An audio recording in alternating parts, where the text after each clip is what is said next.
Deuxième épître de Paul à Timothée, chapitre 2. Toi donc, mon enfant, fortifie-toi dans la grâce qui est en Jésus-Christ. Et ce que tu as entendu de moi en présence de beaucoup de témoins, confie-les à des hommes fidèles, qui soient capables de l'enseigner aussi à d'autres. Souffre avec moi, comme un bon soldat de Jésus-Christ. Il n'est pas de soldat qui s'embarrasse des affaires de la vie, s'il veut plaire à celui qui l'a enrôlé, et l'athlète n'est pas couronné s'il n'a combattu suivant les règles. Il faut que le laboureur travaille avant de recueillir les fruits.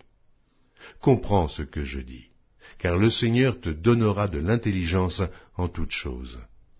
Souviens-toi de Jésus-Christ, issu de la postérité de David, ressuscité des morts selon mon évangile, pour lequel je souffre jusqu'à être lié comme un malfaiteur.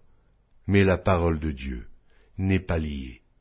C'est pourquoi je supporte tout à cause des élus, afin qu'eux aussi obtiennent le salut qui est en Jésus-Christ avec la gloire éternelle.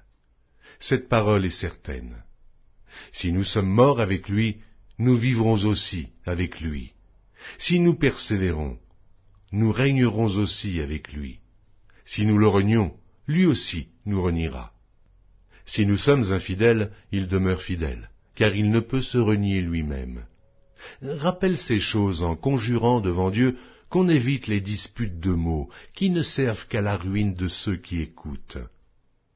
Efforce-toi de te présenter devant Dieu comme un homme éprouvé, un ouvrier qui n'a point à rougir, qui dispense droitement la parole de la vérité. Évite les discours vains et profanes, car ceux qui les tiennent avanceront toujours plus dans l'impiété, et leur parole rongera comme la gangrène.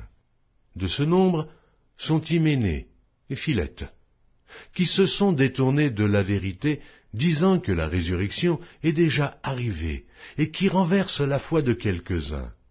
Néanmoins, le solide fondement de Dieu reste debout avec ces paroles qui lui servent de sceau. Le Seigneur connaît ceux qui lui appartiennent, et quiconque prononce le nom du Seigneur, qu'il s'éloigne de l'iniquité.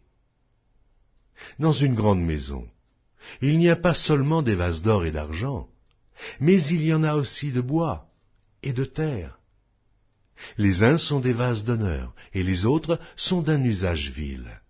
Si donc quelqu'un se conserve pur, en s'abstenant de ces choses, il sera un vase d'honneur, sanctifié, utile à son maître, propre à toute bonne œuvre. Fuis les passions de la jeunesse, et recherche la justice, la foi, la charité, la paix, avec ceux qui invoquent le Seigneur d'un cœur pur. Repousse les discussions folles et inutiles, sachant qu'elles font naître des querelles. Or, il ne faut pas qu'un serviteur du Seigneur ait des querelles. Il doit au contraire avoir de la condescendance pour tous, être propre à enseigner, doué de patience.